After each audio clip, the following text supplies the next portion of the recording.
The question is, are U.S. equities destined for the cliff? Now they're in the investor magazines and future magazines. They're now relating this not only to your income or to the unemployment rate, your potential employment. They're going to relate it to your investments.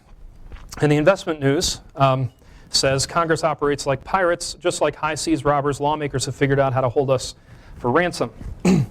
So they're not helping us in the investment news. Be good, disciplined investors. But the article talks about something called the congressional effect.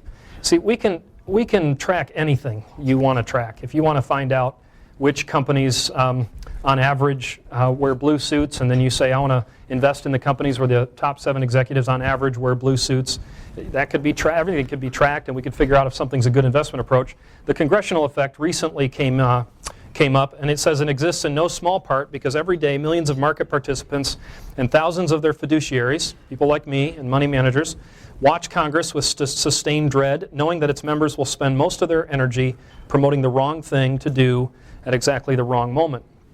For you as the investor, as investors, we can only flinch, often on a daily basis, watching our representatives play on our worst fears in order to make our most important policy decisions, which in turn are quickly reflected in stock market valuations.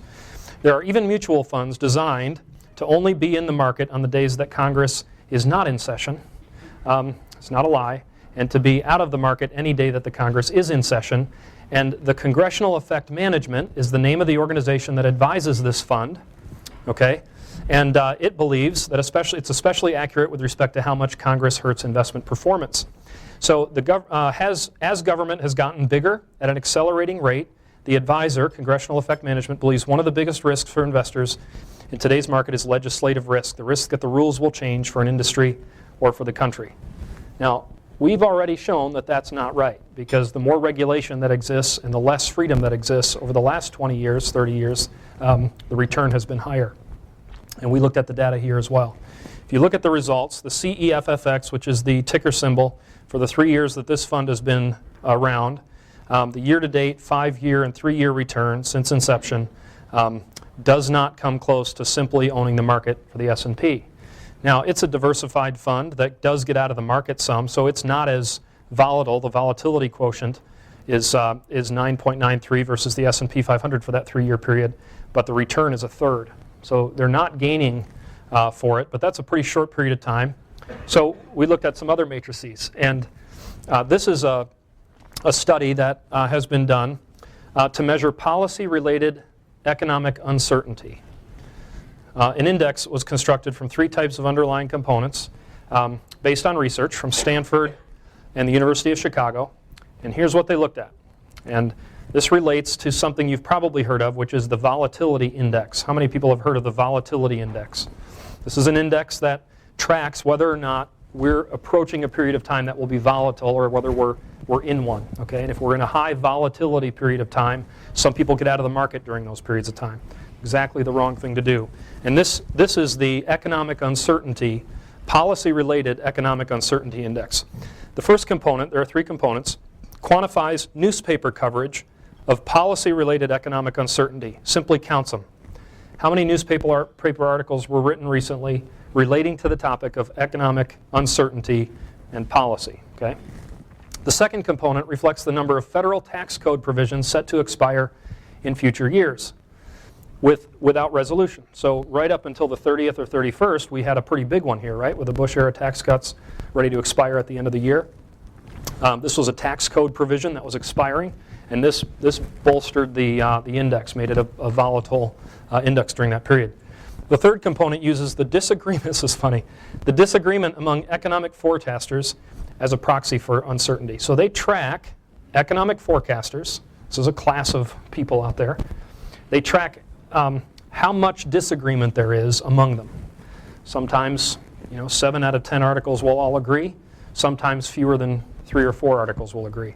And this can be tracked, and this all piles into the index. And you look at the index, and you're not surprised. 9/11 creates a lot of uncertainty, and this is a very acute event, and so the uncertainty starts to go away quickly.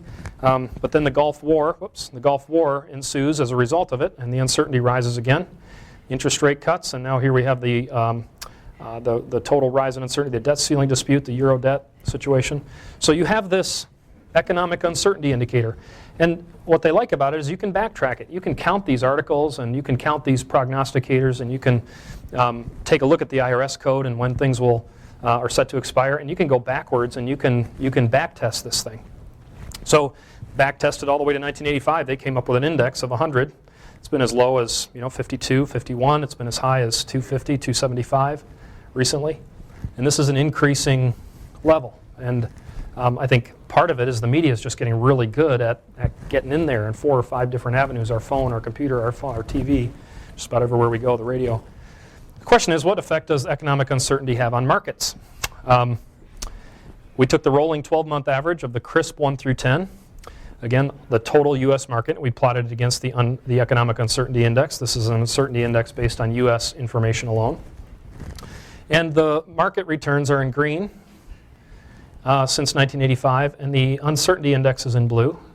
And there are times when the markets did well when uncertainty was low, but there are times when the market did well when the uncertainty was high, and certainly here we had some pretty good years and months recently when the uncertainty was high.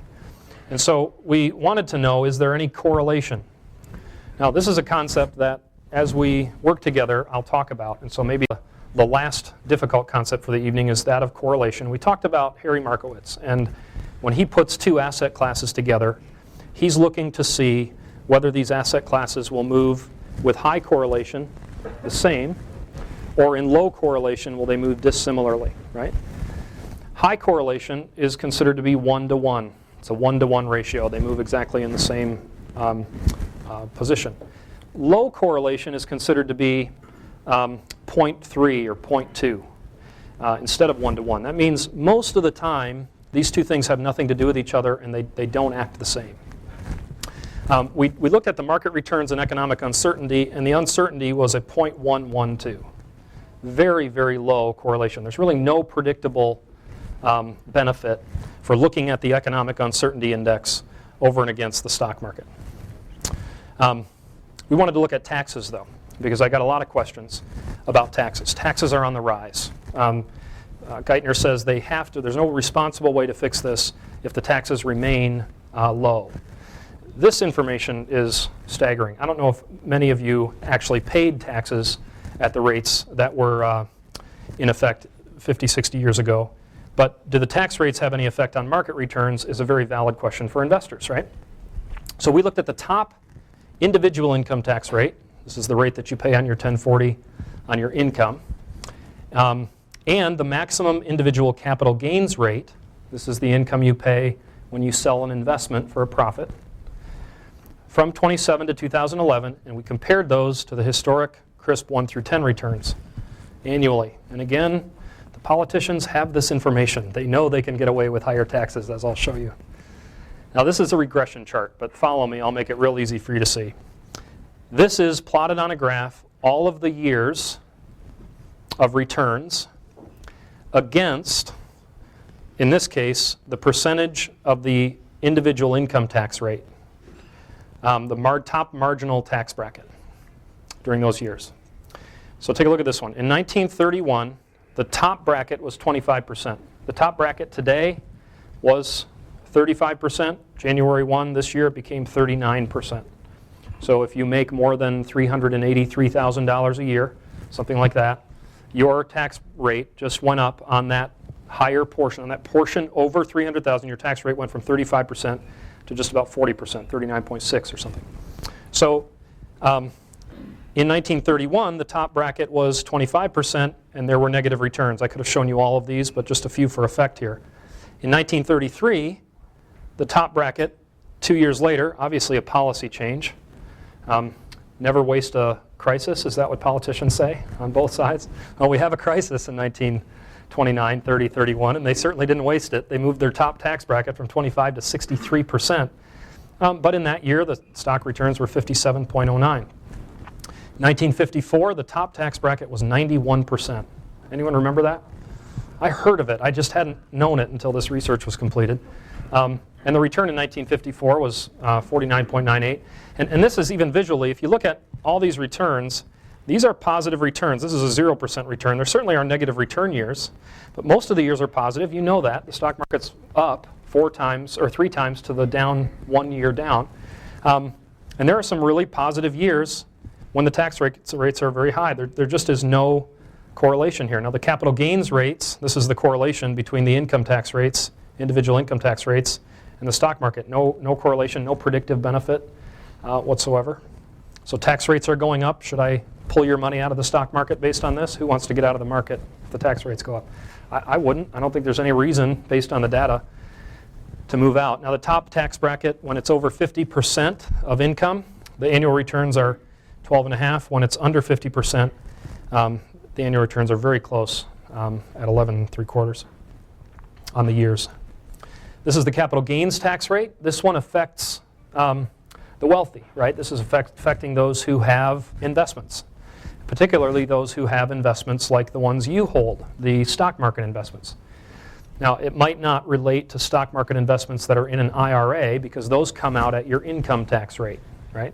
Those don't come out. But if you own a mutual fund that doesn't have an IRA wrapper around it, which some of you do, when you sell those funds, you'll pay capital gains tax, which is going to be the difference. You'll pay it on the difference between what you paid for the shares of stock and what you sold it for. You'll pay tax on that difference. And the capital gains tax is what we're going to track here. You also pay capital gains tax if you bought a piece of land and you sold it 5 years later for a profit. How many people bought a piece of land 5 years ago and sold it for a profit? I'm just kidding. But capital gains tax is paid on real estate as well. Any investment.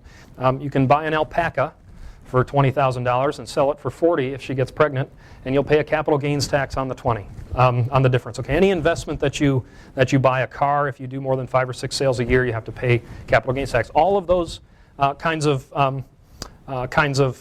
transactions. Now again, most of the rich have that kind of income because they're past an hourly rate, right, of pay. So the folks who are making $600,000 or $700,000 or $800,000 aren't working per hour like most of us do. Aren't working. They're working either on commission. They're working buying and selling things, right? So the very wealthy pay this, and this is a very different calculation, but still you can look at it and say in 1931 the top capital gains rate was 12.5, but again in 33 the gains rate was 12.5, 57% return versus 43. In 1954 the top gain rate was 25.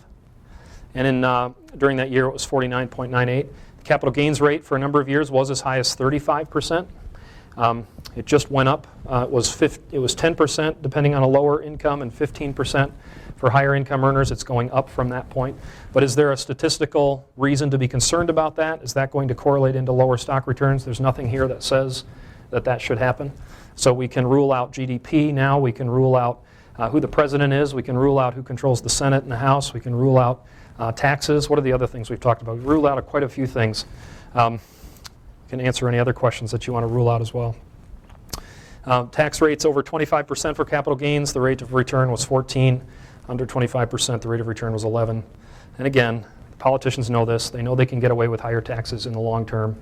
They do know that there will be something to pay next year if the taxes go up, and so they had to negotiate that out there. It's not like it comes with no short-term ramifications. But historically, they know they can do it, and uncertainty happens all the time. So remember these. Don't play chicken with the debt ceiling. What recovery? 5 myths about the economy. June 18, sticky patch or meltdown. They're just trying to get at you. And the growth of wealth from January of 2009 again to October 2012 was very positive. And what does all this tell us? Focus on the right things and what you can control. And those 3 things are own equities, diversify globally, and rebalance regularly. And I'll add a caveat to number 1, own equities in the right amount. So if you're retiring, don't own 95% equities. That's an obvious one. If you're 25, you can handle a little bit more in your equities portfolio. So that's the end of that presentation.